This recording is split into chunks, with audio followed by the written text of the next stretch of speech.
Hello, welcome. We're going to call our meeting to order. The meeting of our January 21st school committee meeting. We're going to have a roll call. Mr. Begoli. Present. Mrs. Cahill. Present. Ms. Campbell. Present. Mrs. Hughley. Present. Mr. Leon. Present. Mrs. Perdios. Present. Quincy High School Student Representative MJ Perdios. And North Quincy High School Student Representative Caroline Pham. Thank you both for participating tonight. Thank you. If we could please rise for the Pledge of Allegiance. I pledge allegiance to the flag of the United States of America and to the republic for which it stands, one nation, under God, indivisible, with liberty and justice for all. Please remain standing for a memoriam. Superintendent. Good evening, everyone. Tonight, obviously, we want to recognize some important people in the city who have recently passed away. If you could please keep in your thoughts and prayers the Tobin and Sheets families, former Mayor Arthur Tobin and First Lady Shirley Tobin, and former Mayor James Sheets passed away late last week. All provided many years of service to the Quincy community, including chairing the Quincy School Committee during their mayoral terms. If you could keep these two families in your thoughts and prayers. Thank you.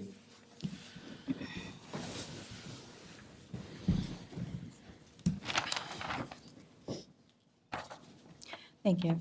Pursuant to the open meeting law, any person may make an audio or video recording of this public meeting or may transit the meeting through any medium. Attendees are therefore advised such recordings or transmissions are being made, whether perceived or unperceived, by those present and are deemed acknowledged and permissible. Next on the agenda, we have open forum. This is an opportunity for community input regarding the Quincy Public Schools. Community in this context is defined as a resident of the city of Quincy, a non-resident parent of a student who attends the Quincy Public Schools, or a non-resident employee of the Quincy Public Schools. After giving his or her name and address, each speaker may make a presentation of no more than 3 minutes to the school committee. An individual may not exchange their time or yield to others. Residents or non-community persons may submit written statements up to 300 words to the school committee at QSC Open Forum at quincypublicschools.com by 4 p.m. the day prior to the posted school committee regular meeting.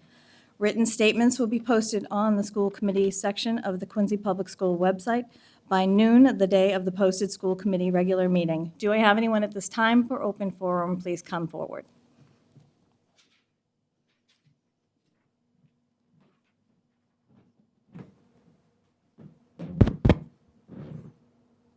Good evening, Vice Chair and fellow school committee members.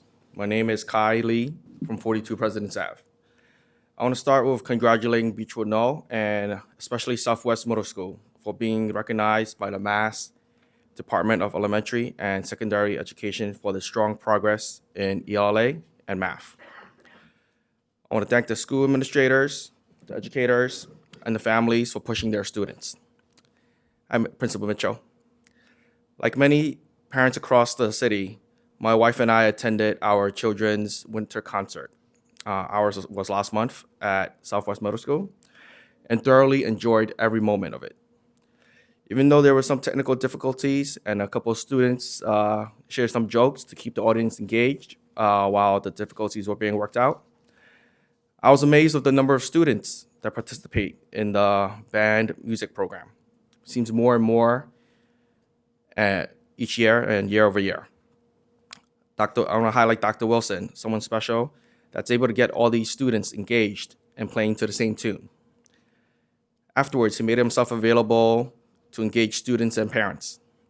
Thanked him for helping secure a grant from the Ernie Bach Jr. Music Drives Us Foundation, and he confirmed that it helped support additional students in the music program.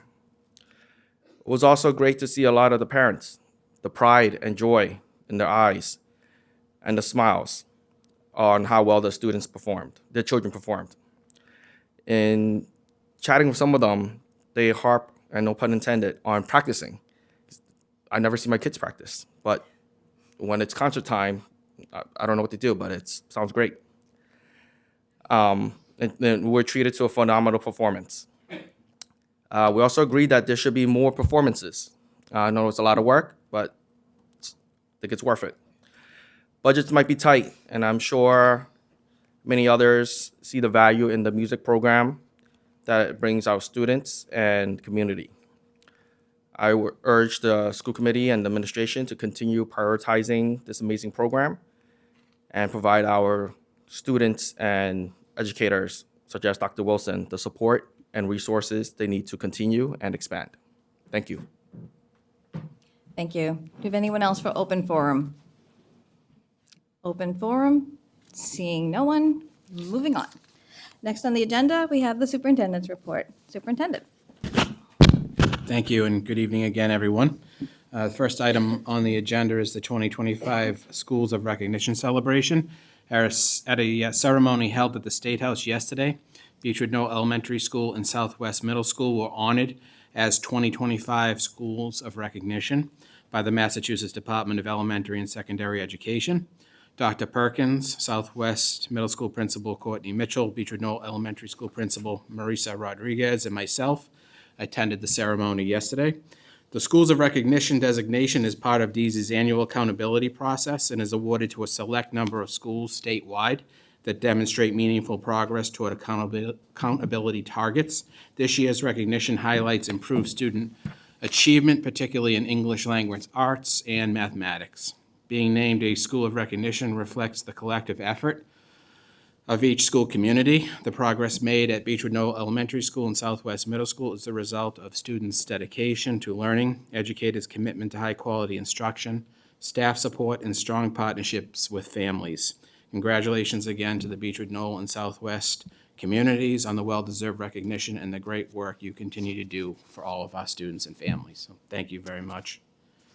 Next is kindergarten registration for the 2026-2027 school year is underway with the online link for families to pre-register posted on the Quincy Public Schools website and social media. Pre-registered families will be contacted by school secretaries and central registration beginning on February 2nd to schedule registration appointments. Amazingly, over 320 families have already pre-registered their students as we begin the process of welcoming the QPS class of 2039. Which sounds very far away, but we'll be here before you know it. So thank you to all those families, and thank you, of course, to our administrative staff who are responsible for the registrations. Before the holidays, 4 students from Quincy High School Film and Television class won first place in the 2025 Nor'easter Video Festival for their short film, The Ghost Friend. The production team included Malaki Daniels, Cass Perdios, Gray Ramstead, and Frankie Sullivan. The annual Nor'easter Video Festival is an opportunity for community media stations throughout New England to submit productions in a variety of categories.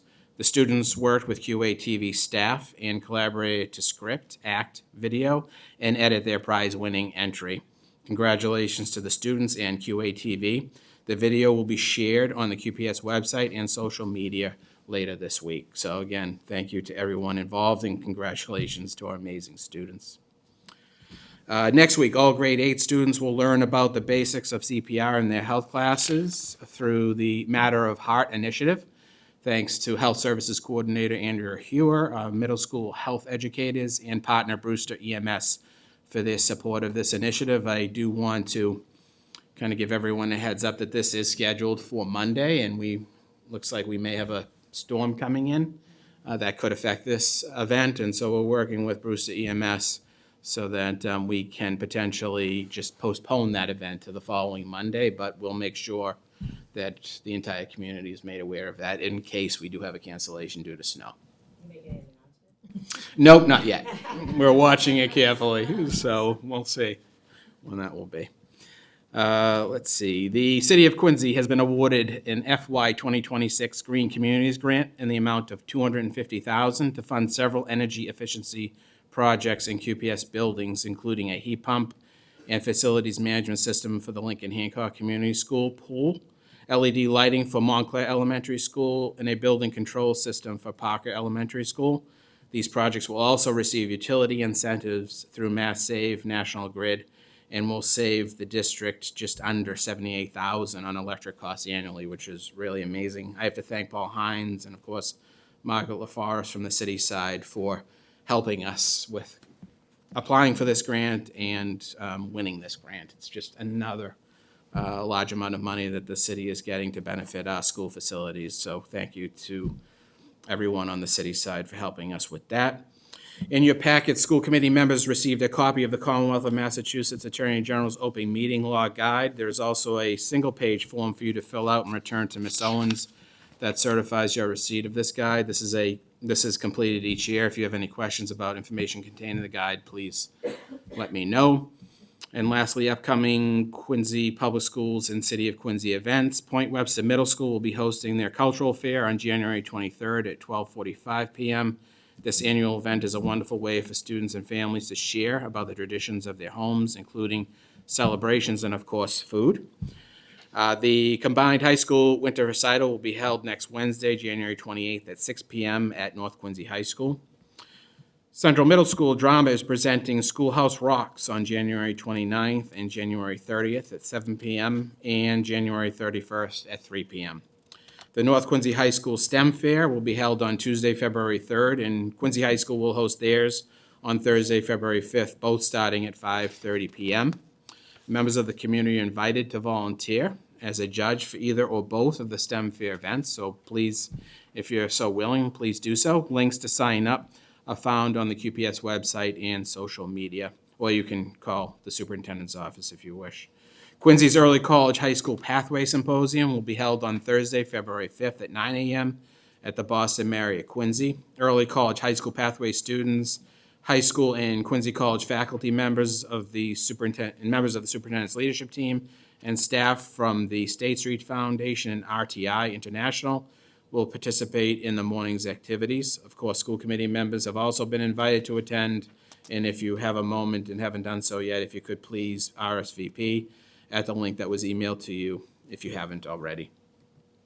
Broad Meadows Middle School Drama is presenting Into the Woods on February 5th, February 6th, and February 7th at 7 p.m., and February 7th at 2 p.m.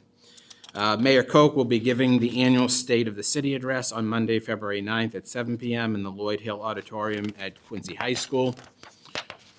And in concluding, I would like to remind everyone that next week is the Quincy Public Schools District Review, where consultants from AIR will be visiting each of our schools, observing in classrooms and interviewing representative staff, parents, students, administrators, and district and community leaders. Special thanks to Dr. Perkins, the superintendent's leadership team members, our principals, and all of the staff who have been part of the preparation for the district review. This has been a monumental undertaking requiring many hours of preparation and documentation. I'm looking forward to seeing how the strengths of our school system and our dedicated educators will be recognized through this review and subsequent report. So thank you to the SLT and to Dr. Perkins for all of the work they've done over the last several months. With that, that concludes the superintendent's report. Okay, do my colleagues have any questions? I see Mrs. Perdios does. Go right ahead.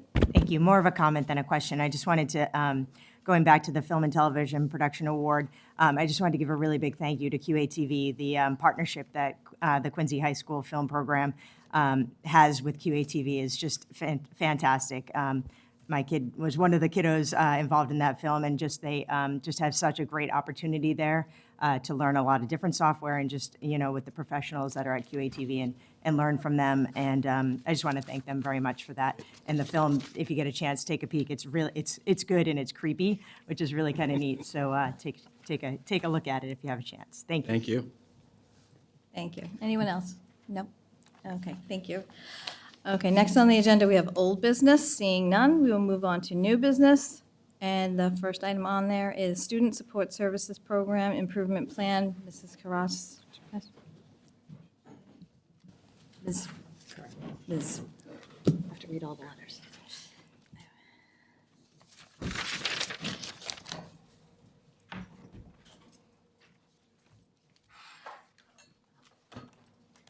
Yeah, please go right ahead. Thank you. All right. Good evening, everyone. Thank you for this opportunity to share with you this year's Student Support Program Improvement Plan. My name is Jill Karanis, the new Director of Student Support replacing, following longtime Director Maura Papil. First, before I begin, I'd just like to extend my sincere thank you to Superintendent Mulvey, Assistant Superintendent Dr. Perkins, and all of the SLT for the incredible support they provided to me as I've stepped into this role. Their ongoing professional guidance and collaboration has made my transition into this role as smooth as possible, and I'm truly excited to take on this leadership position and guide the Student Support Department. Our department has worked diligently to bring new initiatives and tiered supports to the district alongside some incredible community partners. The Quincy Public Schools remained steadfast in its commitment to supporting the academic, social, emotional, and mental health wellness of our students. Our comprehensive vision centers around the implementation of tiered interventions designed to bolster students' academic progress while nurturing their social and emotional development. Our mission continues to be setting high academic and social standards for our students while providing them with the support necessary to reach these. We firmly believe that strong social emotional development lays the foundation for academic success. We are proud to continue to highlight our partnerships with esteemed organizations such as Quarry, Bay State Community Services, Walker Therapeutics, and more, which play a critical role in strengthening the network of resources available to our students and families. Before discussing our new goals for the 25-26 academic year, I'd like to offer a reflection on the progress that was made toward last year's goals. Beginning on page 6 is our high-risk data. One key area we monitor closely is high-risk mental health data, which reflects students requiring crisis evaluations. During the 24-25 school year, there were 184 crisis referrals compared to 171 the previous year, representing an increase of 13 referrals. These referrals were supported through our partnership with the Spire Health Alliance, including a one-year grant-funded crisis clinician that was embedded in both of our high schools. Next, on page 7, a significant highlight for our department was the first full year of our Behavioral Health Navigator role. This proved to be an invaluable resource to students and families across the district. Through referrals from our school counselors, our Behavioral Health Navigator, who is Carolina Sariad-Dim, supported over 160 families, making 377 referrals to outside agencies. Carolina's efforts far surpassed just navigating mental health supports for our students. While many of those referrals were from mental health resources, Carolina was able to assist families in obtaining support around medical services, health insurance, food resources, English classes for adults, childcare services, clothing needs, and more. Notably, 51% of those families requested assistance more than once, and 65% of those referrals were for non-English speaking families, highlighting our ability to meet the needs of historically underserved students. While the data is powerful, it's important to emphasize that not all of Carolina's work can be quantified. Her impact has reached far beyond the documented data connected to her services. She has built trusting relationships and connections with many families all across the district who now feel comfortable calling her and asking for help with a variety of things, creating that vital link that enhances the connection between schools and families. We feel so incredibly fortunate to have this Behavioral Health Navigator grant opportunity for the next 2 years to bolster the comprehensive support we can offer students. Next, page 8 discusses our trauma-informed practices in Sandy Hook Promise Initiative. Last year marked continued growth in this area. Student support staff, along with teachers, participated in professional development with the focus on deepening our understanding of trauma-informed practices and understanding how trauma impacts emotional regulation, behavior, and overall learning. This has helped our educators adopt more empathetic, flexible, and proactive approaches in supporting all students. Middle school and high school sites participated in professional development aimed at promoting the teachings of the Sandy Hook Promise program. This is a 2-year program training, and now that we have completed the year 1 portion, which was the Start with Hello, we will now roll out phase 2, which is the Say Something portion of the program, along with the continuation of the Save Promise Clubs. The Sandy Hook Promise program has significantly raised awareness about the impact of social isolation and aims to create a culture where students are encouraged to reach out to their peers. It's also provided students with the knowledge and tools to recognize warning signs of potential harm and speak up to a trusted adult if they notice concerning behavior. The hope is that by placing emphasis on proactive interventions and reporting, that students will feel a sense of shared responsibility for the safety of their school community. On page 10, the student support staff continued to support the implementation of the SEL platform Open Parachute. A specific objective set for last year was to enhance mental health literacy by reducing the stigma surrounding mental health. Through guided discussions and activities, students became more comfortable talking about mental health challenges and expressing their emotions. To measure the effectiveness of these lessons, we engaged middle school students in pre- and post-survey, collecting both qualitative and quantitative data. This data indicated a positive shift in students' attitudes toward mental health literacy, specifically in destigmatizing mental health in students. That data is reflected in the PIP that you all have on page 11. Moving on to page 12, attendance remained a critical focus. The supervisors of attendance assisted students and families by collaborating with site staff and agencies to mitigate barriers to regular attendance and school success. Appendix H includes all the attendance-related data. To summarize that data, last year, supervisors of attendance held a total of 206 attendance conferences at school sites. This is a decrease of 68 attendance conferences from the previous year. They also filed 9 CRA petitions, 2 51A reports, and held 10 family assist conferences, which are the pre-court meetings. In regards to verifying residency of our students, our supervisors of attendance remained vigilant in monitoring residency, and students who did not meet the residency requirement were transitioned to the appropriate district. Last year, the supervisors of attendance completed 649 residency checks, which required 744 home visits.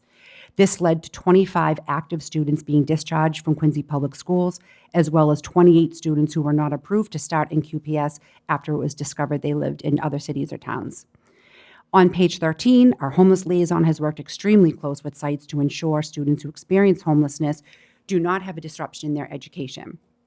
Our homeless liaison met with these students and their families to ensure that they had access to education and receive all the necessary referrals and services. Last year, we had a total of 203 students identified as homeless or in foster care. This number remained virtually the same from the previous year, with an overall decrease of 6 students.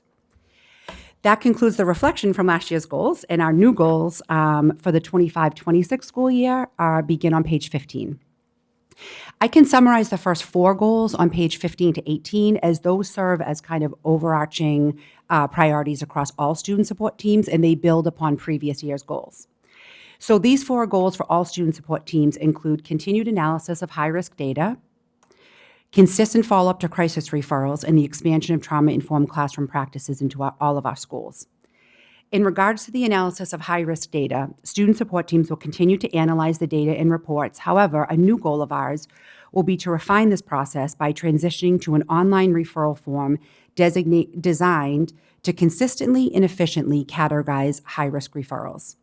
This system will improve the accuracy and usability of data, enabling teams to analyze trends, behaviors, and individual student needs to then inform our targeted interventions for these students.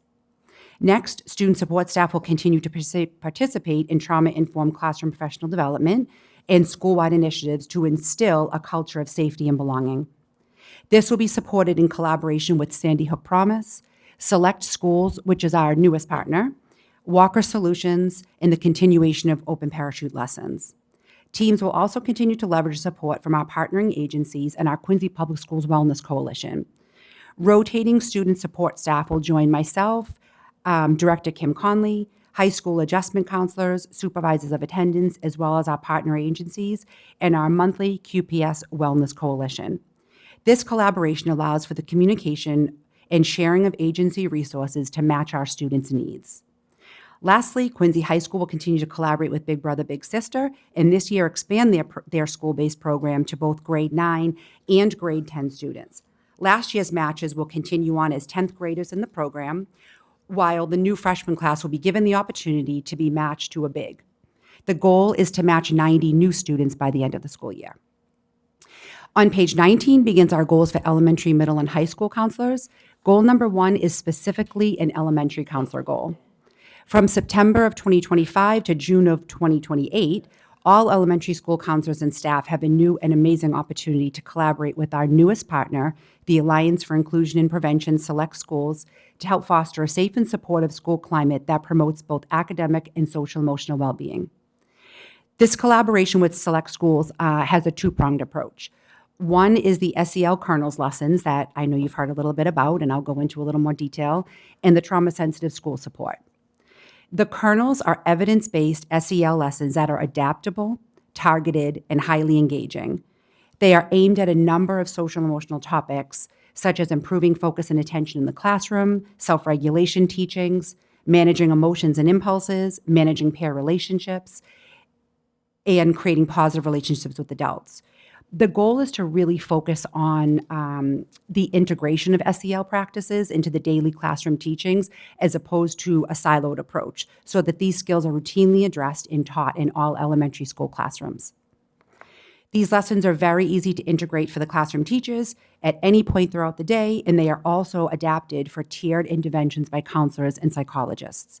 As part of this new curriculum, pre and post surveys will be conducted with students in grades 3 through 5 to help measure the learning and the effectiveness of the kernels lessons and the TSS support provided by the work groups. As part of this initiative, we are also given a site-based coach from AIP who will work with each of our elementary schools weekly to provide ongoing support and consultation around the kernels lessons.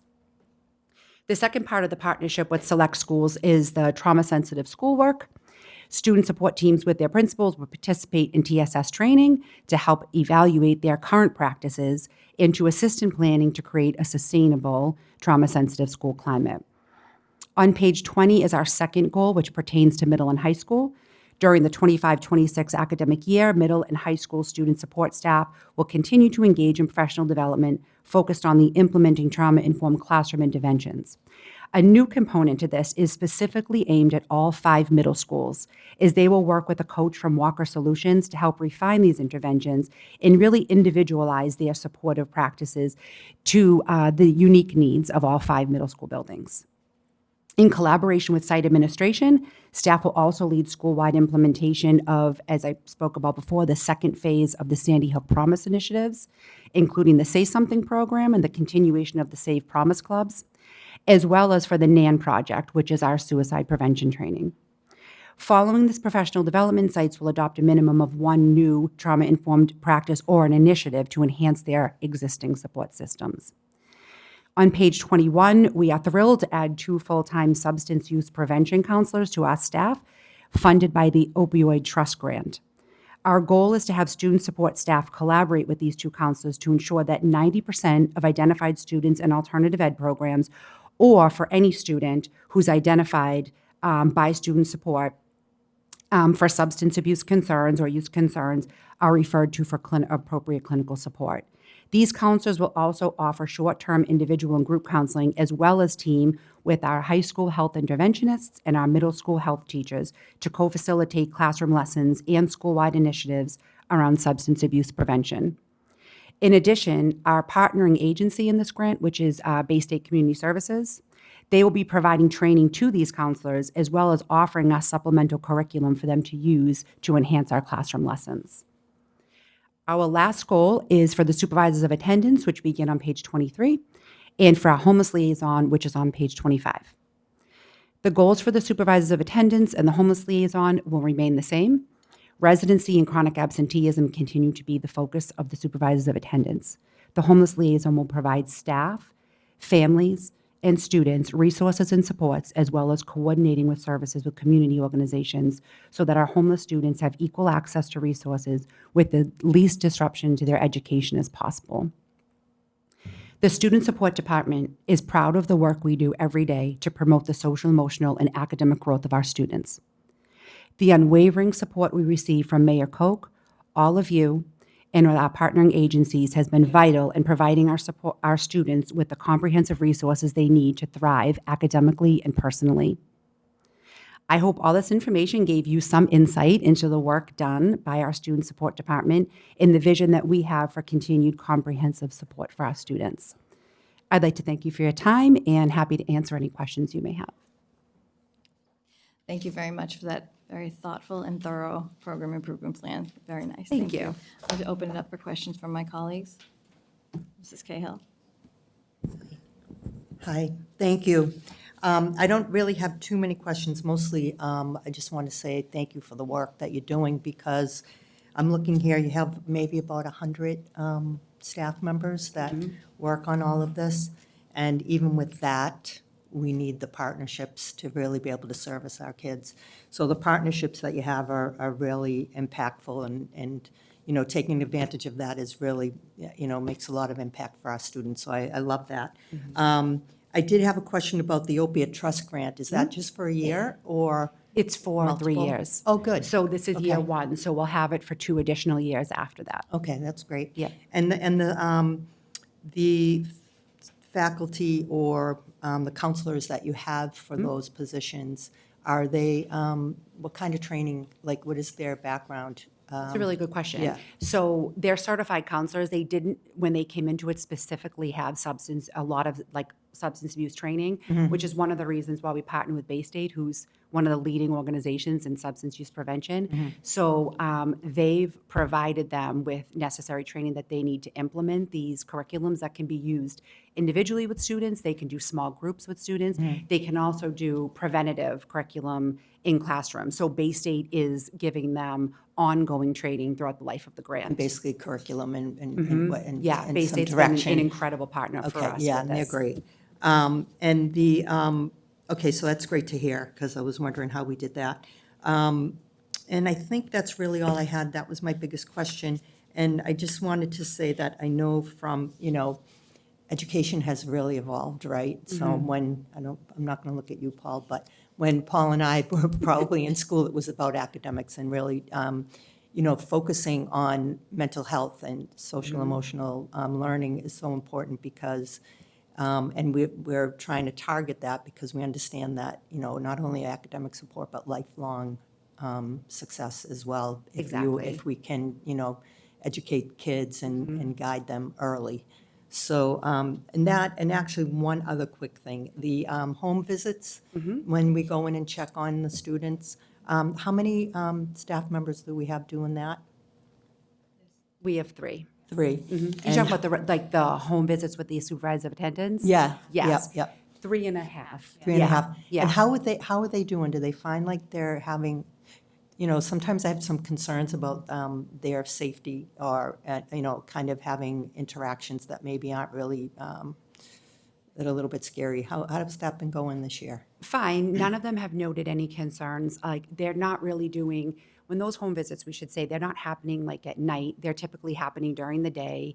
A nice added feature, going back to your point about the opioid trust grant, is those counselors are able to do outreach. So they've accompanied some of the supervisors of attendance to do outreach to kind of offer like another layer of support. Like the supervisor attendants are going out and saying, we really need to get you to school. What can we do to support? And we have a counselor there to support the needs right there in the home. And sometimes you find out that a family really does need more, and the counselor is there. They can make the appropriate referral. So they've been teaming on that as well. Yeah, They also take the resource officer with them when so we, think obviously, it's we something- have an amazing partnership with the police. Yeah. I'm sure the superintendent was about to say that too, but, but they take the resource officers. So if there's ever any concern, they take the resource officers, or they take, the director of security as well sometimes.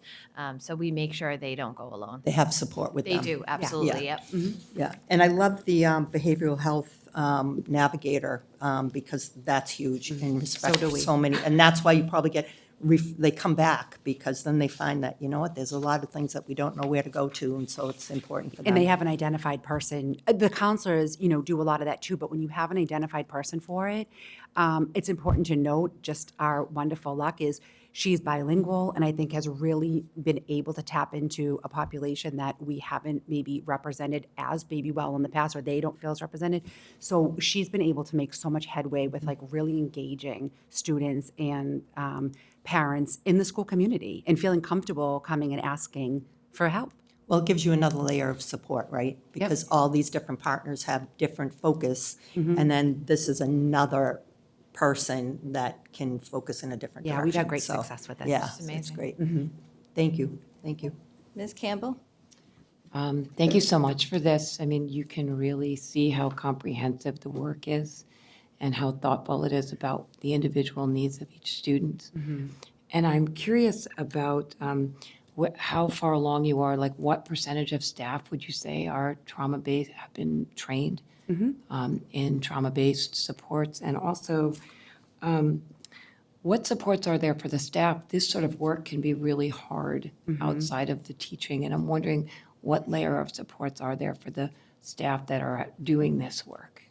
So to answer the beginning part of the question, I can't give you an actual percentage of staff trained, but I can say, and Dr. Perkins, I'm sure would give you a number, but Mara Papil put a lot of emphasis on trauma-sensitive PD. So over the course of her being here, every level, elementary, middle, and high school, has been exposed to trauma-sensitive PD in their career. So when we have new staff, it's really the teams at the site level.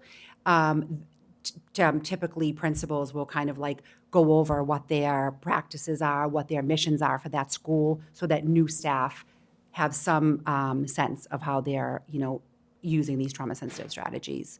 I'm sorry, what was the second part of your I'm question? just again? curious for the staff who do this work day in and day out, can be pretty intense. And I'm just wondering what It level of is. support there is for those who are engaging in this. And I think that's where integrating it into part of the school day is so important, because it's not just on one person. It's not on the counselor. It's not just on the teacher. It's a real teamed approach, so that you're constantly talking about these needs and delegating, like, who can best support this, who can best support that. So you're not really felt like you're on an island handling it alone. But I have to say, the staff we have is pretty incredible, and they rise to the challenge. And when there's something that they really do need assistance with, they call. They'll call us. They consult with their student support teams in-house at each building, to rely on each other.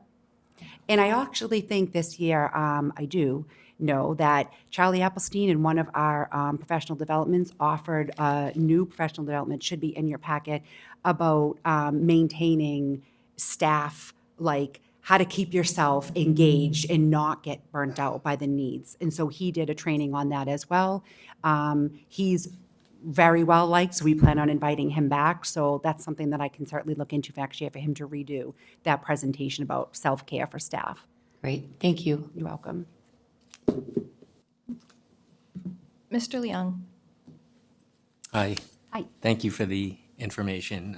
It sounds like you're off to a great start in your relatively new role. I want to thank you for the brief kind of mention of addressing stigma, with our students. Can you just tell me a little bit more about the approaches that you use to kind of address stigma and how it, is such a, barrier to, our students getting some of these vital supports? So most of that work is done through our SEL platform that we have in the district for Open Parachute. So they have lessons K through 12. They're tailored, developmentally appropriate for each grade level. They have specific lessons on how you have healthy conversations around mental health and normalizing it in a sense that, like, there shouldn't be shame around it. And within that, you talk about, what is the feeling? How do I get help? And it's about how identifying people in school that you can go to. So this is primarily done through health class. They'll do these lessons and engage students in conversation around that and normalizing it in a sense so that there isn't shame around it. So it's done primarily at the tier 1 level through our Open Parachute lessons. There's obviously small groups that we run, but that would be more tier 2 and 3. I think your question was kind of relating more to the tier 1, and that would be done through Open Parachute. Okay, thank you. You're welcome. And one more question. I know the schools do a great job surrounding all issues related to privacy. I'm just wondering, for some of these behavioral supports, is it the same or anything extra being done to be, I guess, preventive around privacy and personal Sure. information? Are you meaning like when we're networking with like partnering agencies or within schools? I was thinking about within schools, but actually you do bring up a good Okay, point so with- about so, the partner agencies. For example, we would always get parent permission around utilizing our behavioral health navigator. We would say, we have this great resource. Is it okay with you if we give your information? And a parent will agree to that. Same with partnering agency. We never make a referral without permission from a family. So that would be like the partnering stuff. Within school, we talk about confidentiality all the time. It's giving people the information they need to know. So sometimes you don't need to know the nitty-gritty specifics, but you just need to know that a student might need an extra layer of support. And within the school, the educators are trusted with that information, that they'll provide the support necessary. But it would only be given to the teacher or staff that are working directly with that student to provide the intervention. Great, thank you. Mrs. Perdios. Thank you. Thank you very much, and congrats on your position Thank you. here. And it sounds, as Mr. Leong said, it sounds like you're off to a great start. Thank you. And you seem very knowledgeable about all the parts and the partnerships. And thank you. Thank you for all you and your staff, all you do for our kiddos. I was looking in one of the appendices here on the youth risk behavior survey results, and just, it's staggering. 76% of ninth graders struggle with mental health. 76%, and 71% of female students throughout high school also struggle with mental health, and it's just such a big need that I think it's great that we're stepping in, but it's a lot. It It's is. kind of a never ending. Once you kind of get the surface, there's stuff in there that you want to keep addressing, and so I know it may feel difficult, like you're not getting out of this hole, but it's just so needed, and I just so appreciate all the partnerships that you've developed and that we offer our kids.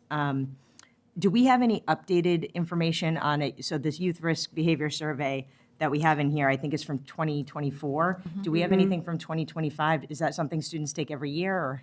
Every 2 years. Every 2 So years. we're going to be administering it next year. Okay. So we'll have updated data for you at that That would point. be, that would be Yeah. great to see if what we're doing is helping or, Right.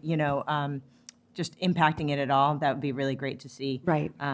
And so also something Mr. Leong said about so security and and privacy and sharing, but also that information, as you said, does need to get to different people, the educators. And so I feel like we have a lot of people delivering SEL services. How are we connecting them all together? How is it told to an educator that a student might need an extra layer of support? Is that in like Aspen? Where does that go? No, it wouldn't really be an Aspen. What would be an Aspen would be an indicator that maybe a student's on an IEP, and people can see that there may be a social emotional goal. So that is one way. But I think the day-to-day is really done at the school level, and it's done at different levels. Like elementary have, I can tell you this is, I'm kind of going back, maybe 15 years or so, 20 years. But when I was at Lincoln Hancock, we just had a system where, we had like a purple paw or something that we just gave to the teacher with a student name that just said, today the student needs a little extra something. That's like the day-to-day stuff. But to get more specific, student needs are discussed at SST. And from SST, administrators and people there will kind of give the appropriate information, even to classroom teachers. Like, I think it's important for classroom teachers to know if a student is experiencing a lot of dysregulation or a lot of turmoil in their life without giving the specifics, just a heads up, so that, they can kind of plan accordingly and help the student best they can. Okay, and are the school nurses kind of looped in that as well? Yeah, so I should have said that they're part of the student support teams at pretty much every building, I would say, in the district. So nurses would be there, counselors would be there, administrators would be there. There's typically a rotation of teachers that are even in there. So yes, nurses are always clued in on that. Okay, great. And our security staff at the high schools, where did they fit in? I feel like they're handling problems that arise or crises that arise. Are they aware of some of the students that may need extra supports, or how did the security staff fill in on this training and the SEL supports? Yeah, they're aware usually of sometimes students who may need like extra support or things like that, but we are careful about the, personal information that we release, because it really is, per the regulations, it's supposed to be limited to staff that directly work with the student. So I think, as Mr. Leung said, we don't want this information traveling necessarily all over the school. So we tell them what they need to know. You know, if you see that the student isn't supposed to be in the hallway in between periods, or, you know, that whatever, like, you know, different things like that, or the student might be coming in late, you know, and that's okay, you know, like those kinds of things. They will tell them those things. Okay, that's sort of what I mean. If they're going to be, you know, responding to a situation, it's good sometimes to have that Yeah, information. or like, and knowing how don't, to you know, don't, if you see the student in the hallway, don't confront them, come Right. get me. Yep. Come get the Okay. counselor. Do you know what I Okay. mean? Like Yep. those kinds of things are the things that we definitely make sure the security guards are aware of. Okay. Probably more safety related. Yeah. As opposed to like the social emotional piece. It's more safety stuff that the security guards would be informed about. And last question I have is, how, can you tell me how kernels and open, so last year was a huge open parachute push, and this year I feel like there's a big kernels push. And it sounds like now we're doing both. And how does that work together? And are teachers able to, or educators able to get all of that in a way that's effective? Yeah, so I think a distinct difference is that open parachute is all levels, K through 12. Kernels is specific to elementary. So the only overlap there would be at the elementary level. And we look at it as just like another tool for teachers to pull from. So the nice thing about kernels is it doesn't follow a scope and sequence. So teachers can actually really kind of like look at the needs of their current class in front of them and pull from appropriate lessons that they can implement, where most other SEL curriculums follow a scope and sequence that lock you in to a certain progression that you have to follow. So I would say open parachute for right now, it's not taking a back seat in elementary. We have kernels as like an added layer, but middle school and high school don't have that. So they're primarily still using open parachute. I got you. Okay, thank you so much. And just, you know, again, a last thank you for, I mean, these students are so, you know, these are our vulnerable students that that you're dealing with and you're helping, you know, from our homeless students to, you know, just kiddos that, you know, the suicide prevention stuff you're doing. It's just, it's so important. And I just thank you so much for it. Yeah, thank you. Thank you. Student Representative, Quincy High School. So I just had a comment about, you mentioned Big Futures mentoring briefly. And I wanted to say that I think it's been a big success at Quincy High so far. I've been a part of it for both my years at Quincy High. This past weekend, I went to see my mentor's biochemical engineering lab in Boston, where he cures cancer for a living. That's just one of these great experiences our mentors can provide us with. Aaron Gordon, who runs the Big Futures at Quincy High, is super great. And he really cares about the program. It's pretty clear. And I think Mr. Leung is actually a mentor there. So thank you for that. Yeah, I think it's going really well. So thank you. That's great. Thank you, MJ. I love to hear that feedback. The mentor program is supposed to be, you know, college and career exposure and readiness. So that's why they have these targeted field trips to kind of expose students to what's out there. So I love that you've taken part in it and that you're benefiting from it. Thank you. North Quincy High, all set? Okay. All right. Mr. Bergoli. Congratulations, Jill, on your new position. Thank I know you. you do a great job. On the attendance officers, do you have enough? Do we have enough? Yeah, I'd say so. So we had 3, and then as Dr. Perkins mentioned, I think it was the end of last year or this year where we got the point, a half-time person. does it part-time. And the part-time person right now is really doing the bulk of residency. So that person isn't going out and doing maybe like the day-to-day work, like, we've noticed you're out, how can we help you get to school? So we've taken the residency checks kind of off the day-to-day work and given that to this part-time position, which I can only speak for this year, but I've talked to people who historically know, which has like lifted a huge burden off them. So the adding that position has been really helpful. And who is that? That's Jim Hooley. Okay, I've heard his name. What percent of time is spent in court with the attendance officers and families? Not a lot. They have identified days, Thursdays, so it depends who's on their caseload, because I don't have the percentage. I could get it for you. Last year, they're only bringing X amount of kids to when you get to that level. There's a lot of work that's done before that. So court would be dependent on how many students they're bringing forth for like CRAs and things like that. So it's typically a small number. Okay. And at the elementary level, the counselors, are they still doing the chairperson work? Yes, they are. They are? And what percentage of time do you think they spend on that as opposed to direct service? A lot. I'd say probably over 50. The nice thing, though, that I can say is that the district has worked really hard and with the support of school committee, that most of the elementary schools have 2 counselors, or at least half of them have 2 counselors. So that's been able for them to divide that chairperson work with the traditional guidance work. But you're right, it's a big duty. I'd say it's probably at least 50% of their time. Thank you. How many families do we have working in the Hope and Comfort program now? Families, I don't know how many, but I can tell you that the products were delivered to, this year, all elementary schools and Point Webster. Oh, okay. Yeah, so it reached a lot of families, if you think of how many students, I don't have an exact number for you, though, but I know those were the schools. That's great that we're working with that many Yep. schools now. That's increased. And thank you so much for this. I had asked for more of that every year, and so I'm glad that Oh, it's good. still in I'm there. glad. So I look for Okay. this every year. And so with that, if we could have a motion to approve the program improvement plan, motion by Mr. Bergoli, seconded by Mrs. Cahill. All those in favor? Aye. Thank you so much. Okay, thank you. Thank you. Okay. All right.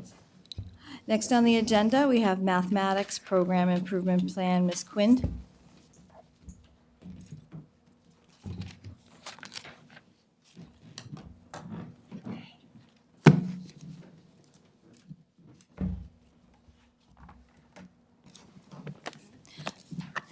Feel free to start whenever you're ready. Okay. Good evening, members of the school committee, Superintendent Mulvey, Assistant Superintendent Dr. Perkins, and members of the SLT. As always, it's a pleasure to be here to update you on all the wonderful math work that's being done across the district. We are incredibly fortunate to have a dedicated team of 11 math specialists who support all our elementary schools and 2 of our middle schools. The mathematics program identifies and supports students who face challenges in developing foundational math skills. Students are identified by the integrated learning team based on assessment results and overall math performance. The goal of this intervention is to strengthen and reinforce students' understanding of key numeracy skills and concepts. And once students are identified, math specialists analyze the data, they develop targeted action plans, and then use evidence-based materials and activities. And a list of these resources and interventions can be found on page 6. Last year, our first 2 goals mirrored the district's MCAS and MAP goals. The math team contributed by focusing on enhancing the students' math fluency and number sense. In addition to providing small group instruction, the math specialists pushed into classrooms to co-teach lessons, facilitated centers, and addressed students' needs in real time. Whether offering extra time with illustrative mathematics activities and games, or introducing new ones, this additional practice helps students reinforce and solidify their learning. And on page 7 and 8, you can see that we achieved our MCAS goal at every grade level with the exception of grade 5, and at every grade level when looking at those MAP results. Our third goal, outlined on page 9, was the math team's design and development of the Foundations of Math class that was offered to our first group of QPS teachers over the course of 3 days just this past August. The teachers took a deep dive into the progression of early numeracy, and the feedback was better than we could have ever expected. One teacher said, "I cannot wait to explore the resources that were given and appreciated that we had time to play the games, understand the reasoning, and have some fun too. I am more confident heading into this year than I have in the past, and I'm very appreciative of that."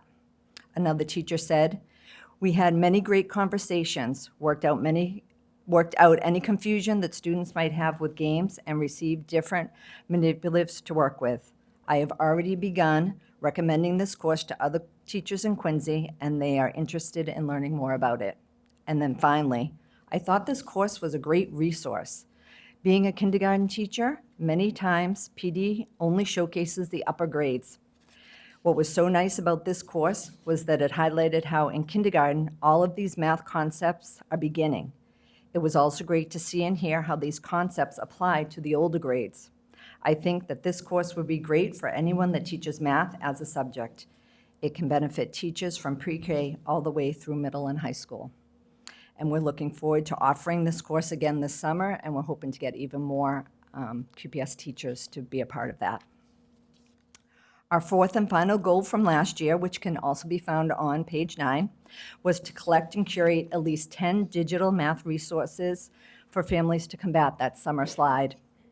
These resources are posted on the math resource page of the QPS website, and I'm happy to share that as of today, this resource page had been visited 1,046 times. I'd like to now shift to our math team goals for this current year. And if you look on page 11, you'll see again that the first 2 goals mirror our district MCAS and MAP goals. The team will aid students in their math journey and support the classroom teachers.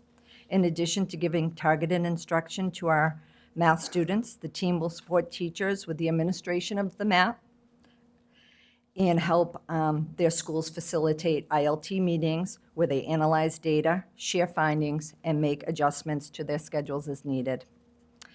If you turn to page 13, you'll find Goal 3, which focuses on the team working on mathematizing their school. This vision involves bringing math front and center and to get the entire school excited about math. The team will have Dr. Nikki Newton's and Janet Newsy's book, Mathematizing Your Schools, Creating a Culture of Math Success, as their guide, and the team will create opportunities for students to see and do math around the school, not just in the math class. So it's snug. You'll see stairs labeled so students can skip count as they travel between their floors. At Bernazzani, though, you'll need to look up as those numbers can be seen on the ceiling beams as you walk through the hallways. Many of the schools have interactive bulletin boards. If you look at the cover of this PIP, you will see a picture of a bulletin board that hangs in the cafeteria at Clifford Marshall. And this winter scene encourages the students to find and count items as they eat their lunch. As I wrap up my presentation, there is one additional unofficial goal the team and I worked on this past year, and that was updating the math mission statement. This was something that we had wanted to do for a long time, and it was no easy task. We had dozens of iterations before we settled on the final version. I will end my presentation by sharing it with you, and you can find it back on page 3 if you choose to follow along. The core mission of Quincy Public Schools is for every student to approach mathematics with confidence, be empowered to think quantitatively, and to be creative problem solvers.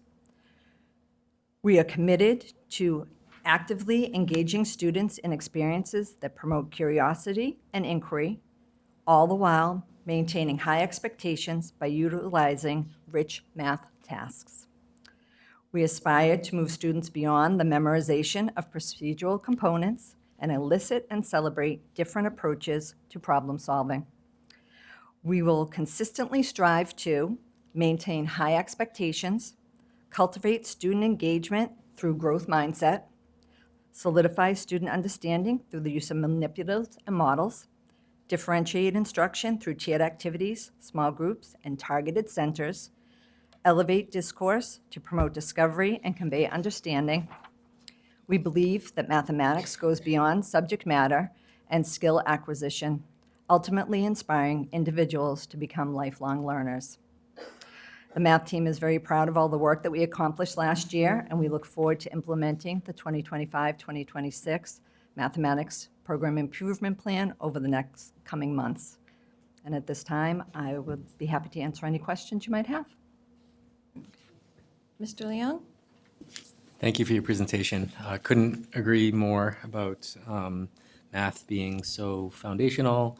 I know firsthand, being in a STEM industry. I do have a question about the summer slide. I was wondering if that is a measurable effect. Does that show up every year? And is it more pronounced in certain grades? And then more generally, I was wondering if you had subgroup data on the results, 2024 to 2025. We definitely see a summer slide across the board when we look at MAP and we compare how they did in the spring and how they did in the fall. I don't know if we've looked at it in terms of if any grade in particular, we definitely haven't, that hasn't popped out at us in terms of that, but we definitely see students' grades. We have that little dip and then we rebound in winter and then obviously in the spring. Okay, and then what about just more generally, subgroup data for different grades? Yeah, we definitely. We do. yeah. We can share that with you. It's in the district The district, improvement yeah. plan. So we can absolutely send that to you. Great, thank you. Mrs. Perdios? Thank you. Thank you for this. I know how excited and passionate you are about all things math, and it's always great to read the plan that you prepared and hear you speak about it. Quick question, and then just a quick kind of observation. For your math goal number 3, mathematizing schools, is this all schools or is it different grade levels? What are we talking about on that? It would be the schools that the math interventionists are in, so it would be all the elementary schools and Southwest and Point Webster. Okay. And how do you plan to measure that goal? Is that something that, I know next year you're going to reflect on the goals. How is it something that you're going to feel like you've succeeded at or not succeeded at on that goal? Oh, that's a great question. I feel in terms of what we look at, like one of the things we actually did today because we had a math meeting was share what other schools have started doing now so that we can do several things in terms of that. We also look for feedback from the students and what they like and what they enjoy in terms of, another thing that one of the schools does is puts different riddles and stuff by the bathroom because teachers at the elementary age will walk their student down. So feedback from the teachers of what the students are engaged about and what they like as well.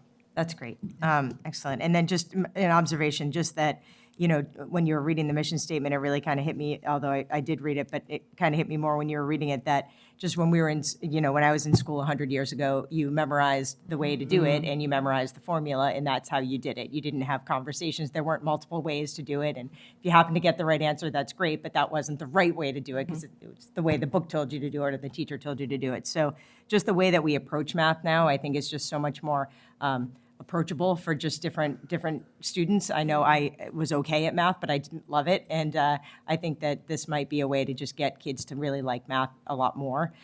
So I hope that you're seeing that. And I think it's just such a culture shift and it's great to see. So thank you very much. We definitely are. With the Yeah. implementation of illustrative mathematics, we are definitely seeing more students more comfortable with math, participating more, feeling and admitting that they're a math student. It's been great. Yeah, I think it just brings in that SEL piece a little bit even too, with what we were just talking about, just encouraging the confidence and just, getting kids to get out of their comfort zone and feel okay with it. So Yeah. thank you It's- very it's much for all the work definitely you more do. inclusive in It's more terms than of just that. the numbers, so thank you. Yeah, thank you. Appreciate it. Mr. Bergoli? Thank you again. Again, the grade 5 MCAS goal is not met again. Yeah. And I asked previously whether there's some developmental issue involved with what they're asking on the test as opposed to what they're able to comprehend. And do we have that answer yet? Well, I think in terms of when we do look at the test and we look at the shift from 3rd grade to 4th grade, 4th grade to 5th grade, there is a shift in the types of questions that are asked. So there's less ones that are straightforward, where it's just the problem and it's asking them to compute. It's asking them to apply the information that they learn and use it in a different way that maybe they haven't seen it before. So there's definitely that shift in fifth grade. And we see that when we look at across the state, there's a dip from fourth grade to fifth grade. So it's not just a Quincy thing. When we look at that and we look at the other districts, we see third grade, then up to fourth grade, and then there's a dip in fifth grade in terms of that, because the test it's much more challenging, those questions for them. And that can, it's a shift in the kids, I don't know if, it's developmental or it's test design, maybe, I was gonna ask, you know, so. is it a fair test for I don't think a it's a fifth fear grader? of tests. I think Oh, it's fair? a fair test. Oh, sorry, I thought you said fear.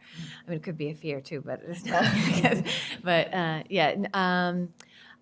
I mean, it's rigorous. It's very rigorous, and I think that they're asking students to do in fourth grade. It's kind of a lot of what they're used to. It's still a lot more like computational, more at like a basic level, and now then you jump into like the fifth grade, and now they're asking them to like apply it to novel problems, and take all the information they learned, consolidate it, and apply it in a different way.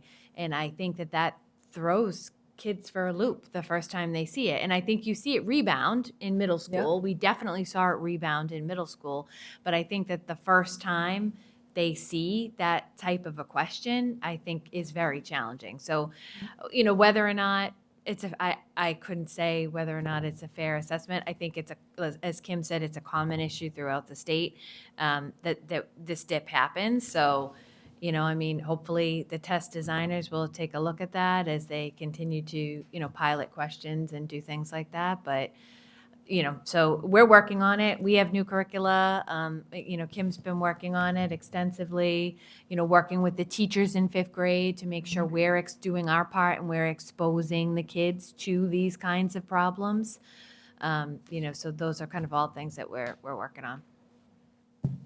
Well, if it's systemic, then somebody at the state level needs to take a look at it. Yeah. It's not fair to our kids. Yep. Thank you. Mrs. Cahill. So when you just said you've been working with the fifth graders to those kinds of questions, how long have we been doing that? Like, have we been, trying to train, I don't want to say train them, like, should we be doing like a little pilot and just take some fifth graders and just like really, just to see if it's the test or if it, if we can give them examples of what these questions are going to be like, really drill it into them and see what their success is going to be on the on the test, and it's basically going to be teaching to the test, right? Like, do we want to do that? But also, are we not teaching them to think in those terms? Is that something that we should be doing? And does that carry through? Is that those are the kinds of questions that these kids are getting from fifth grade on? Or is it just in fifth grade?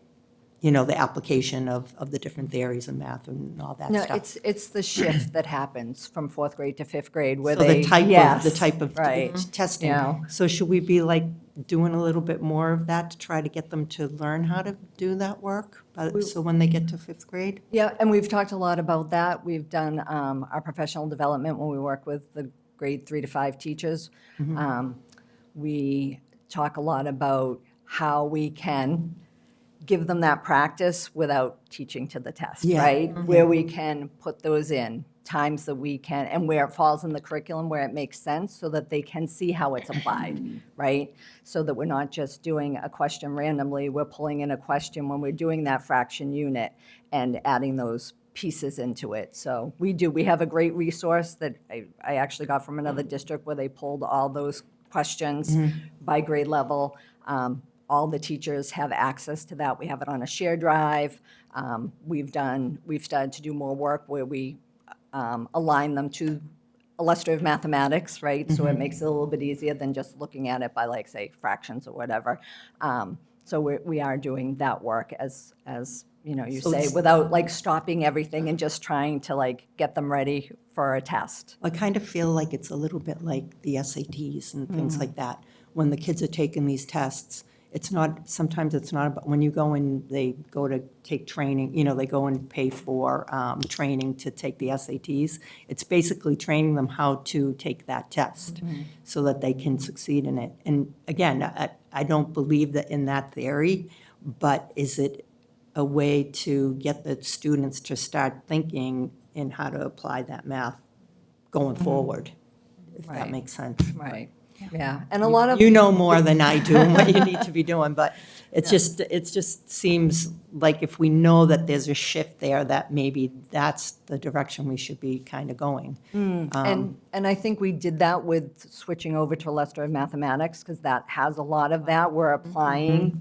that. We just need to make sure that we're doing more of it, because like everyone can attest to, no matter what subject, that issue of time and how much time you have with your students to do that. Especially like by fifth grade, we're switching classes, we're rotating, we're not self-contained anymore. So we have that finite time of trying to get everything in and trying to do that, so. A lot of change. Yeah, it's a lot to do, and the teachers are doing a wonderful job with it, you know?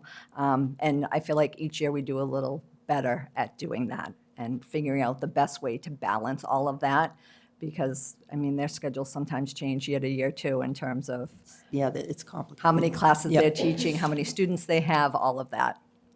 Okay, thank you. Just curious, on the last page, you talk about extended day opportunities, parent academies. Do we have that scheduled yet, focusing on combating math anxiety? Yes, actually, March 3rd. March 3rd. Yes, that'll be at Central Middle School at 6 PM. 6 PM? Yep. Okay. It was funny, I was reading it, and when I read that, focusing on combating math anxiety, I was thinking of it like from the child's point of view and the children having anxiety over learning math. And then I thought about it and I said, well, maybe I'm wrong, because it could be from the parents' perspective of working with their children about trying to do math at home. Because I've heard an equal number of parents who say, oh my goodness, I have to help my child with math homework tonight. I have no idea what this says. I don't have any idea how to help them, and it's causing the parents to have anxiety. So it almost could go either way on which direction this is actually, this parent academy is going towards. So was my next question was going to ask you, is it, which of the, or is it both? She's actually going to address both. Okay, great. So Dr. Sabdani actually was with us during the November 4th PD, and she did actually 2 different sessions. One was specifically geared to, for teachers to take what to do with your students that might have math anxiety. But then she had another session where she talked about if the teacher themselves have math anxiety and how to, deal with that. And for this Parent Academy, she's going to meld both of those together. She's going to talk about the research, she's going to talk about ways to help your student and also to help yourself if you do have that math anxiety of like, oh no, you're asking me a question in math tonight, why can't it be something else? Yes. So yes, she's going to talk about both. So we're very excited about it, and it's going to be opened up through elementary and middle school, and she'll give some games and activities and stuff for the parents to be able to bring home, and students will be able to come as well to learn some games and activities to just help with math and, making them feel more comfortable and feeling like everybody can do math, which is true. Yeah, I've seen a number of times on Facebook where parents will post a math problem and say, I don't know how to help my child. Can somebody help me explain this to my child? Very common. The other thing I was going to ask is talking about parent academies. Greg Tang, are we going to get him back? Oh, you know what? It's been a number of years since we've had him. It's been a number of years. We can look into it. I don't know if he travels anymore, so I think it would probably have to be virtual. Yeah, I was going to say, we had a Zoom with him many years ago, and he is amazing. Yes. I mean, it was a really No, good it has been a presenter. while We since can we've reach had out him. and see if Yes. we can add him back. Yeah, he was great. Yeah. Okay. Do we have anything from our student representatives? All set? Okay, great. And with that, I have a motion to approve. Motion by Mrs. Perdios. Second by Mrs. Cahill. All those in favor? Aye. Thank you so much for your presentation. Okay, next on the agenda is Literacy Program Improvement Plan. Ms. Vaughn to present.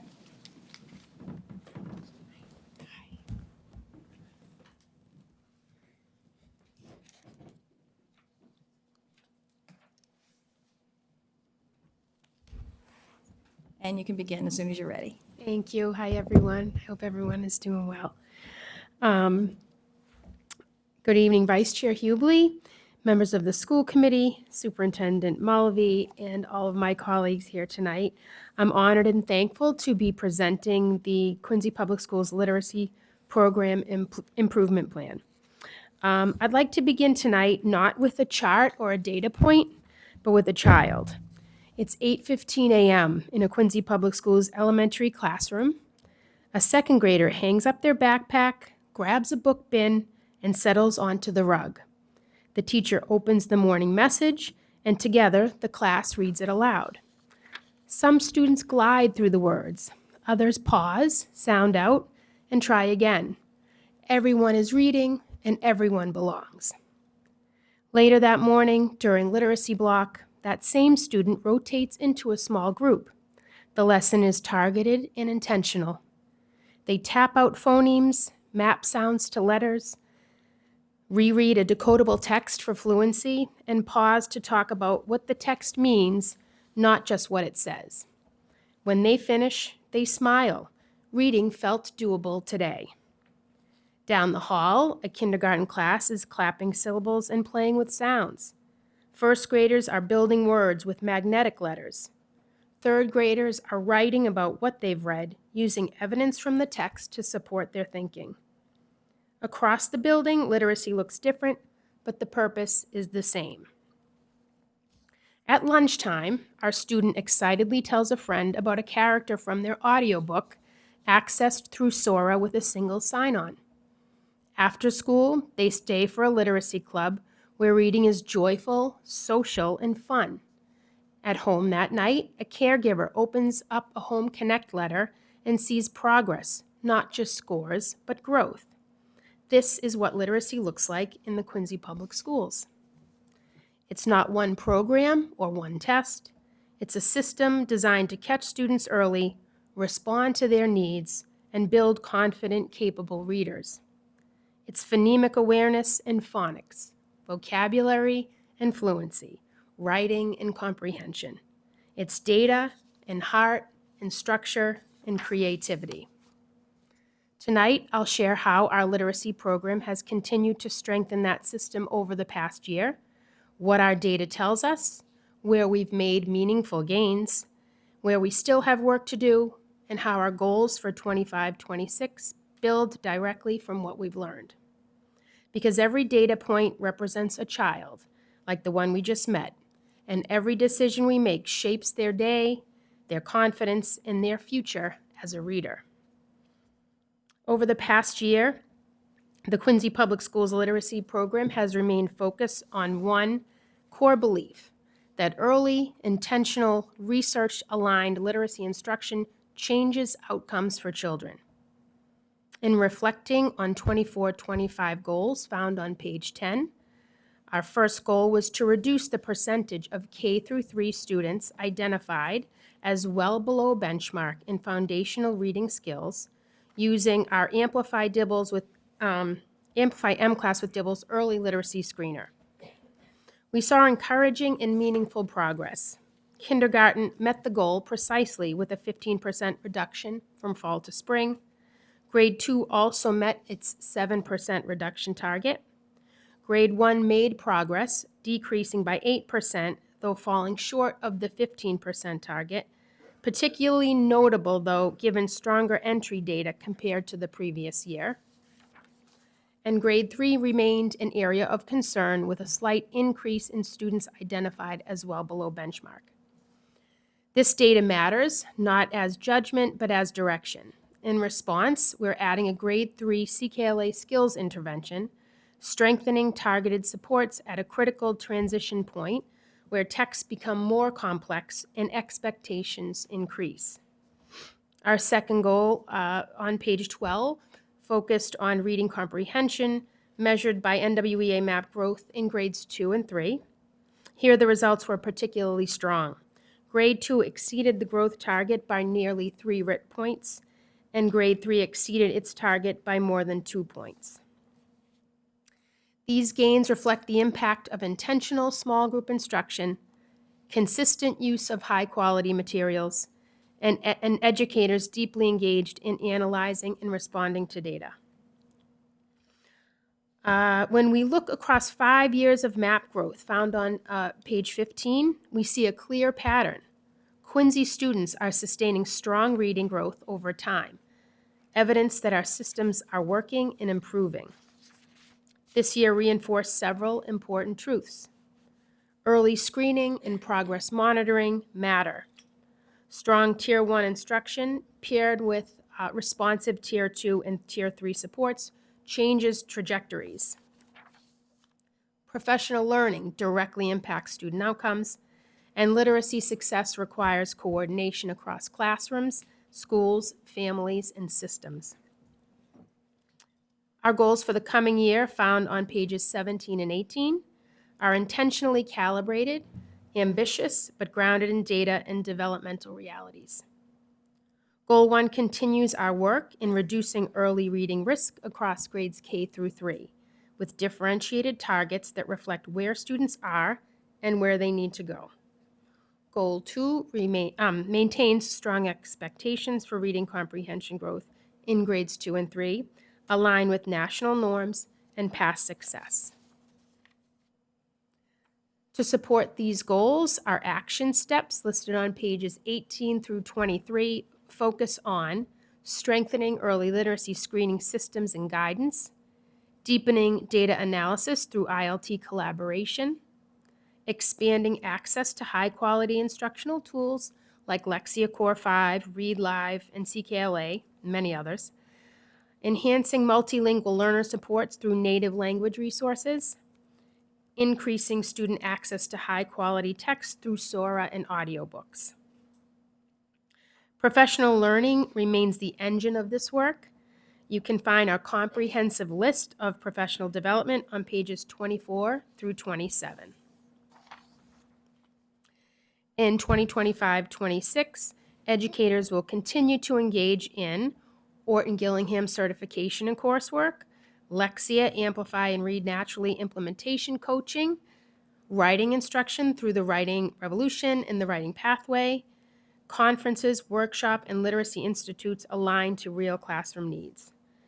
This is not a one-size-fits-all PD. It is targeted, ongoing, and directly connected to student data and classroom practice.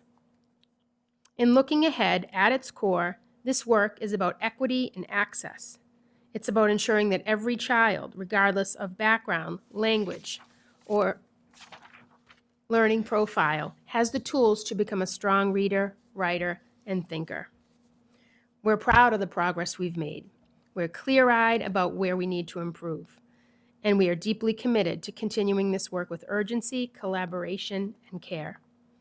Because tomorrow morning, another Quincy student will walk into a classroom, open a book, and begin again. And they deserve nothing less than our very best. On behalf of our amazing QPS literacy specialists and ELA educators, I want to thank all of you for the support you provide in reaching our literacy endeavors, and I welcome any questions you may have. Thank you. That was very eloquently done. Thank you. Thank you.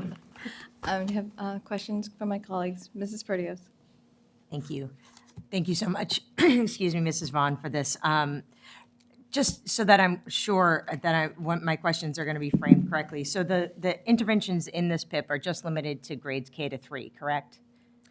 For the purposes of this literacy program improvement plan, yes, but many that you see listed here are also extended to many other grades as well. Okay, that's sort of I have a couple of little questions, but that's my kind of overarching question is, I remember from when Quincy High School came and presented their school improvement plan, I know a lot of their goals, and in fact, I asked Mr. Smith and Mr. Ellis a little bit more about this, but their goals were focused kind of on reading and getting students to understand the text better than they are currently understanding the text. And I had kind of asked them a little bit more, we really think, comprehension is an issue, and they said yes. And so I'm wondering, should we be expanding kind of what we're focusing on for our literacy program in this to kind of more to go out, right? To go, and I know we're doing things at higher grades, but in a way that we're looking at it sort of like we are here. So I wanted to sort of get your thoughts on if you thought,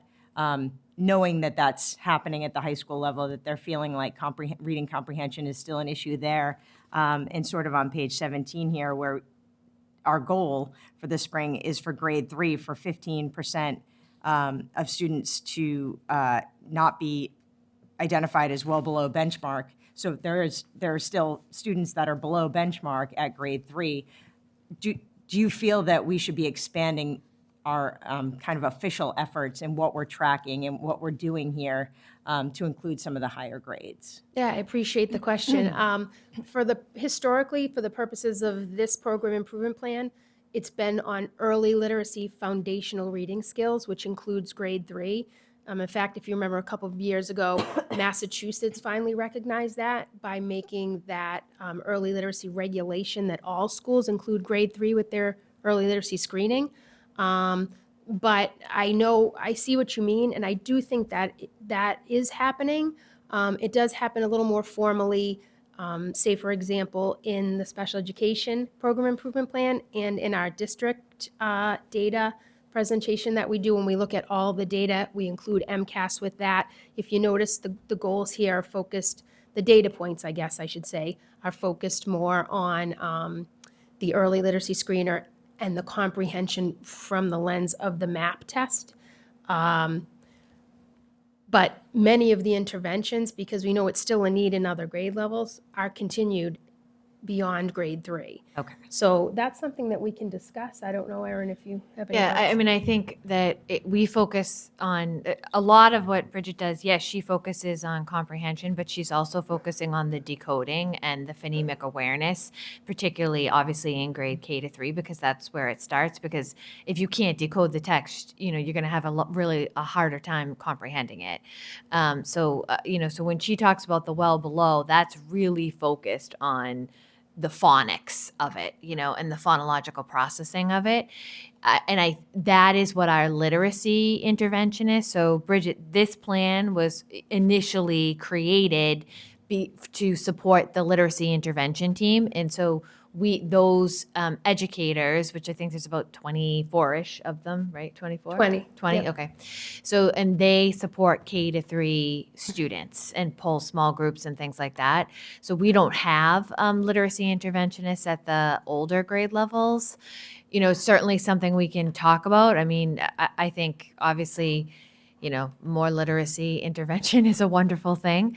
So as Ms. Vaughn said, we do those things, and the teachers do them in the classroom, but we don't have that like intervention piece where we're pulling them out because a student has, struggled on the map for comprehension or struggled on, another screener for, sound fluency or something like that. We don't have that. So it's all happening in the gen ed classroom or, in some cases with the special education teacher. So it's just something when we look at, budget priorities, maybe something to talk about and consider, because I do think more literacy is great. I think more math is a great thing. You're never going to get me to say more of those two things are not good. But, it's just a matter of what the budget allows and then where we place our priorities. But we certainly work with staff to make sure those things are happening in the classroom. Right. Yeah. No, I think more my question was exactly what you answered at the end, was that our interventionists kind of only pull up until grade 3. And that's sort of what I was asking about, is just to try to, it was surprising to me to learn that reading comprehension, they're seeing that as a struggle that they're having at the high school level.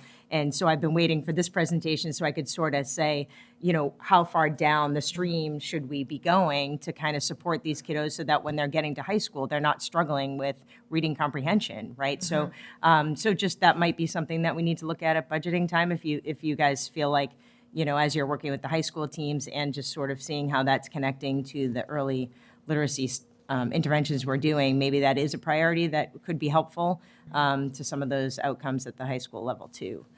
So thank you for your thoughts on that. I'll just add one more thing. yeah. So also at the high school, we have only implemented high quality instructional materials in a really cohesive way in the last few years. so those students wouldn't be in high school just yet. I can tell you that the middle school teachers are seeing a positive impact with those students coming up. With all the continued training and coaching that we do with new staff at the elementary level. And I know many of you on this committee have commented about the knowledge topics and the level of language comprehension orally that's happening at the same time that those foundational and decoding skills are happening. The oral comprehension and the knowledge base, the building knowledge along the way, is also now happening at the same time. So hopefully we will see less of that need for understanding and comprehending complex text as they move up through the grades. That's great. Thank you for that context. And just my couple other kind of shorter questions on when you're reflecting on your goals from last year. I appreciated the context and the ways you're addressing the goals that you didn't quite hit on those. So I appreciated understanding the context that we didn't quite hit that on grade 1, but that they started kind of well below. So that was a helpful context to have. So thank you for including that. And I was going to ask you on goal number 2, and again, this is sort of your reflection of last year, but do you think setting some kind of a MAP increase goal just for the kids receiving tier 2 and 3 literary supports, do you think that might be a helpful way of tracking progress, to sort of, instead of kind of looking at all the MAP tests, just sort of looking at the MAP tests for the kiddos that are receiving the more targeted instructions, just to see if those are making a difference? Typically we use MAP as a growth versus the achievement of MCAS. So could consider it and maybe disaggregate it that way. But I like the idea of everybody feeling responsible for all students growing and using that goal for all. But we could disaggregate it, Yeah, maybe taking a peek Yeah. at that, just to make sure that what we're doing is, we're not being kind of offset by the kiddos that are fine with the tier 1 supports, and just, just so we really see if we're making a difference in the kiddos that are really needing those supports. That would be great to see, maybe just in a separate graph. Sure. That's perfect, thank you. And then just to see the, next year, I'd love to see the plan just include which items on the action steps are new and which are continued and which are revised. That's super helpful, just to sort of understand what we're doing that's different and new, so we can sort of focus on that. And that was my only suggestion on that. But thank you very Okay, much thank you. for all the work you're doing. It's super great, and your staff as well. Thank you. Thank you very much. I would just like to say that I have recognized how comprehensive the literacy program seems, and how much it has changed or maybe grown over years. I have a kindergartner and first grader, and anecdotally, I hear them playing with sounds all the time and drilling each other, like saying a word and saying, okay, what's the middle sound? And I find it really interesting that there's a lot more sounds that they make, instead of, they're reading differently, I guess, than my older children learn to read. And I find it much more effective hearing them try to, learn how to read. I also have noticed how intentional the small groups seem. And I mean, that's kudos. It seems really impressive. Wherever you fall, whatever level you fall at with your literacy, there is a group of support for you. And it seems like the teachers utilize the students to support one another, and also in playing games with one another. And so that it seems more fun, I guess, is what I have noticed, that my girls are really enjoying literacy differently. So thank you for that.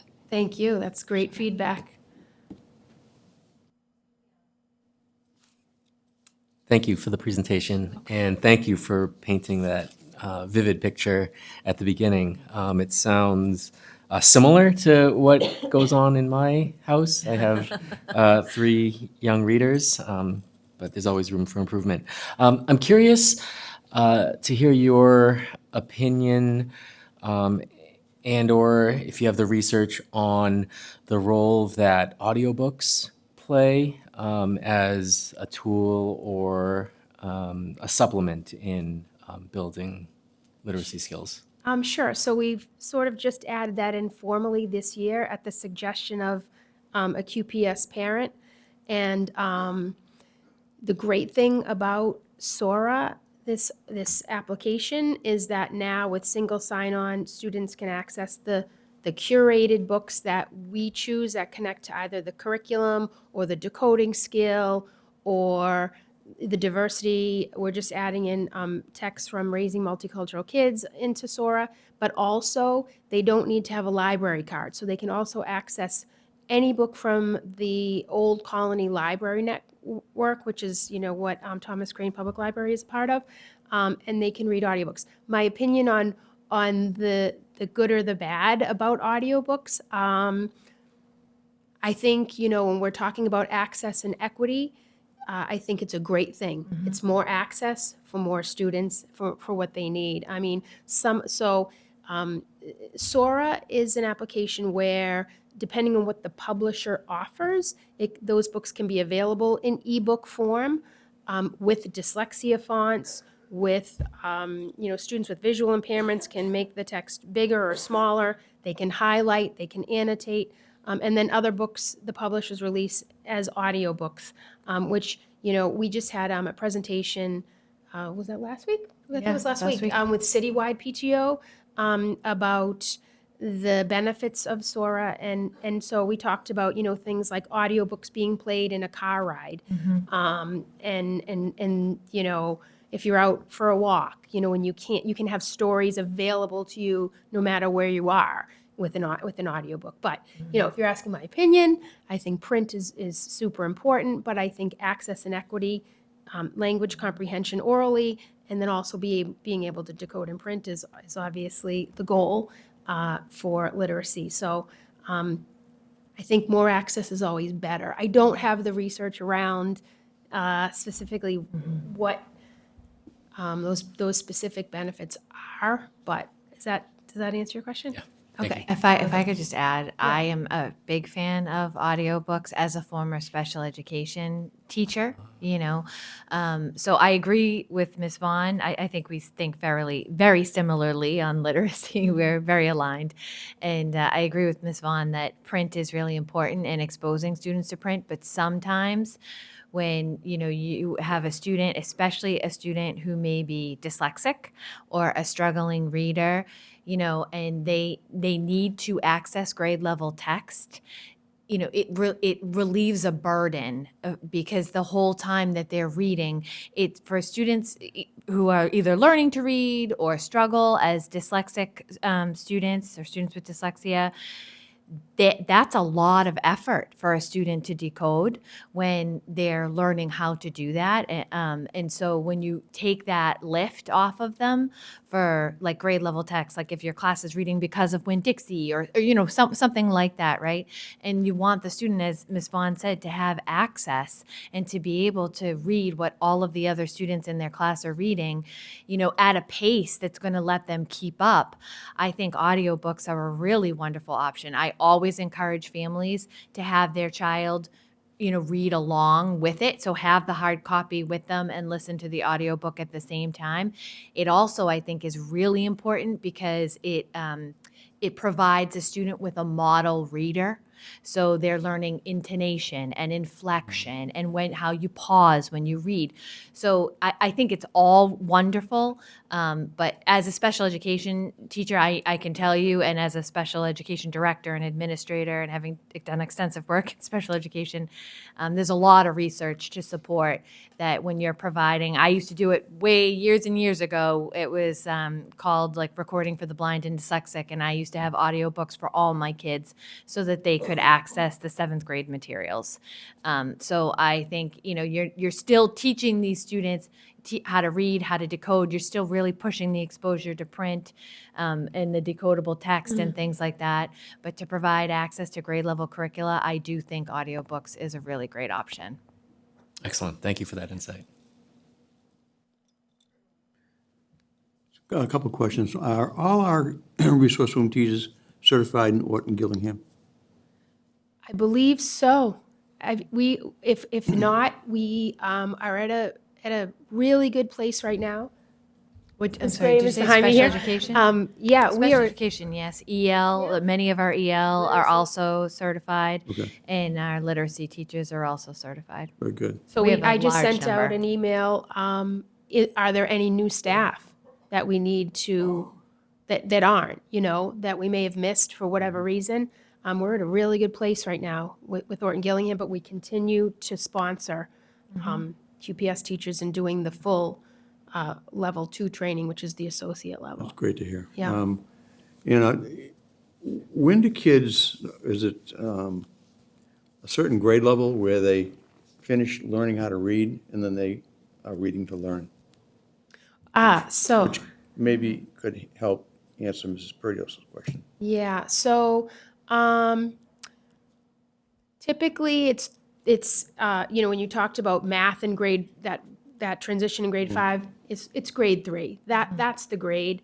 But we still have students, and we may be kind of at, for lack of a better phrase, a sweet spot with that well below benchmark at 15%, because we've been watching that, since COVID to see like where is that going to level off a little bit. And we're still going to have ambitious goals, but sometimes that's where it happens. So even in our curricula, right? In our K-2 curricula, there's foundational skills instruction and building knowledge instruction. In grade 3 and on, those two are integrated into one, and that's where we start to see the students that are really struggling, that need more support with that. So what we are doing, in addition to the things that are mentioned in the program improvement plan, is continuing to focus professional development for non-resource room teachers, for general education teachers about small group instruction, on having students be able to code multisyllabic words. When Ms. Campbell mentioned playing with words, using games, things like that, she was kind of speaking my language, where we're not just memorizing lists of words. We're learning how to decode them so that when you're reading more complex text and the words, if you know how to decode pieces, then you can put that multisyllabic word together and move on, right? And when you know roots and Latin and Greek root words, you can decode a lot, you can understand the meaning and comprehend a lot of other words, right? So we're trying to come from that approach. But I don't think you ever stop just learn to read to learn. I would, that's sort of like, I know we all have heard of that phrase. I would say it's around 3rd, 4th grade, but I would want to say that we continue to learn to read, for our whole lives, really. The more we read, right, the better we get at it, so. Thank you. You're welcome. Appreciate that. It's the term lifelong learner. Right.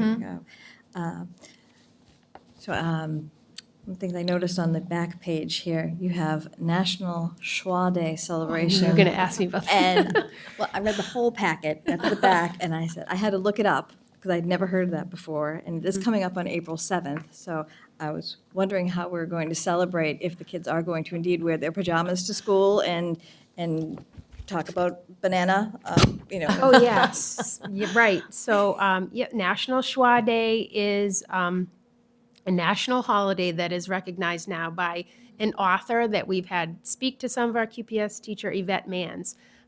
So we have books surrounding that.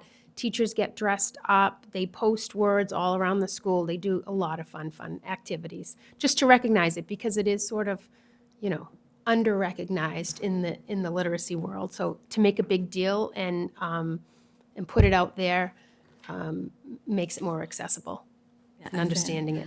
One of the reasons I got into being on school committee was because of the massive literacy specialist cut we had many, many years ago. And so I love that you've gotten to this point now where this is a fabulous, fabulous plan, and love that I'm still learning about Schwa Day and had never heard of that before. So Well, I we'll think invite that's- you to some of the celebrations. So I also noticed you have a Parent Academy on here, why a variety of books is important. Do you have a date for that yet? Because I'd love to Yes. tell parents about that. Yes, I believe it's May 5th. Oh, yeah, it's not, that's just a list on that at the end of the plan. Yeah. Yeah, it's May 5th. It's a Tuesday evening. And that's with Victoria Mulkern and myself. We've worked with Victoria before. She's from the National Center on Improving Literacy. And she's a BU doctoral student in literacy. So we worked together on things. So this one was a little bit more timely, I think, for what we're doing with our texts and explaining to families, why diverse texts are important for many, many reasons. Different types of books, just like audio versus and raising multicultural kids and those kinds of texts, just kind of bringing it all together. So yeah, we thought that was a timely topic. Yeah, that sounds like a great topic. Did you have a time and a location? So we I mean, can- that's virtual. Oh, it's virtual. Awesome. It That's is, great. yeah. Okay. And I think it's at 5:00. Great. Super. All right. And do you have anything from our student representatives? All set? Okay, great. And I have a motion to approve by Ms. Campbell, seconded by Mr. Bergoli. All those in favor? Aye. Thank you so much for the presentation. Thank you. Great job. Thank you. Okay. Next on the agenda, we have school nurse appointment. Superintendent Mulvey? Thank you. Before you is the resume of Josephine Masterpovich. She is a candidate for your approval and consideration and approval for the nurse position at the Squantum Elementary School. If we could have a motion to approve in a second and then a roll call vote. Okay, motion to approve by Ms. Cahill, seconded by Mr. Bergoli. All those in, I'm sorry, roll call vote? Roll call, yep. Mr. Bergoli? Yes. Mrs. Cahill? Yes. Ms. Campbell? Yes. Mrs. Hubley? Yes. Mr. Leon? Yes. Mrs. Perdios? Yes. Mayor Cook. Thank you. Thank you. Okay, moving on, we have Mrs. Cahill to refer to policy subcommittee. Referral for the school committee policy book, section 9.4, in regards to the school day for updates to the policy. So moved.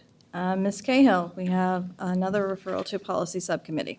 School committee policy book, section 5.6, food service management, for updates to that policy. So moved. Next, we have Ms. Cahill, referral to policy subcommittee. School committee calendar for 2026 to 2027 for referral to public, for the policy committee. Okay, so moved. And Ms. Cahill? Yes. I'm sorry, Mr. Leon? Sorry, on the next one. I had a question on the next item. Okay. Mrs. Cahill, policy subcommittee referral. QPS school year calendar for 2026-27 to the policy subcommittee. So moved to the policy subcommittee. Ask a question. So regarding the school calendar, I wanted to request the committee or the subcommittee to consider denoting Lunar New Year with an H as a holiday. It does fall on a Saturday this year, but I think giving it the holiday designation would just be a strong acknowledgement of its importance to all the families that celebrate. Okay, thank you. Okay, next on the agenda, we have memorandum of agreement between Quincy School Committee and SEIU Local 888 Quincy Paraprofessionals Union for Sick Bank. Can I have a motion to approve?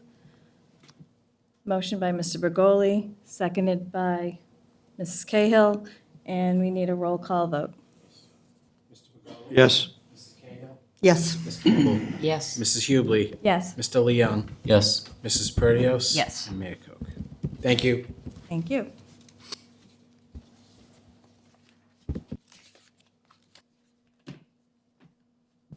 Okay, next on the agenda, we have establishment of ad hoc subcommittee for district-wide facilities master plan. Point of order. Mrs. Cahill? I'd like to move this to a meeting when all the members are present. Table. Table it, yes. Okay, we have a motion to table. Do we have a second? Mr. Bergoli is seconding. Okay, so moved. We'll move it to a meeting where we're going to have All members all are members present. present. Yep. Okay, next on the agenda is the consent agenda. We need a roll call vote. I need to read it? Motion in a second. Motion to the consent agenda? Motion by Ms. Cahill, second by Mr. Bergoli. Roll call vote? Mr. Begoli? Yes. Mrs. Cahill? Yes. Ms. Campbell? Yes. Mrs. Hubley? Yes. Mr. Leon? Yes. Mrs. Perdios? Yes. And Mayor Coe. Thank you. Thank you.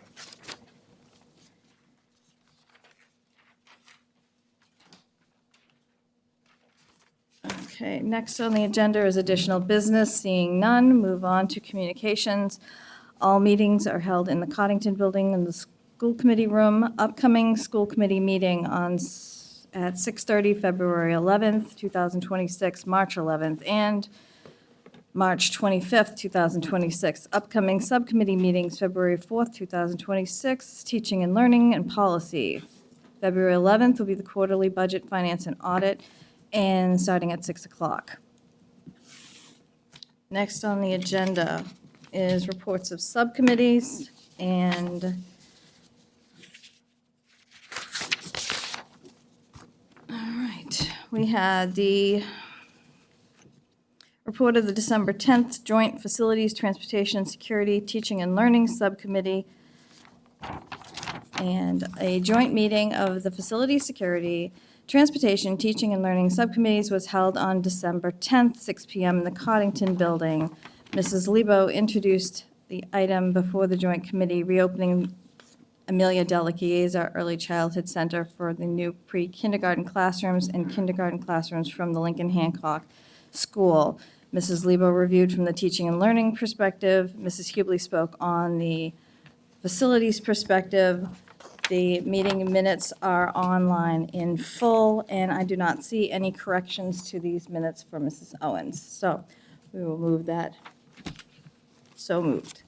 Next on the agenda is the executive session. We have none because we already voted on the item that was going into negotiations. And next on the agenda is adjournment, and seeing that we have the end of our meeting, we will adjourn.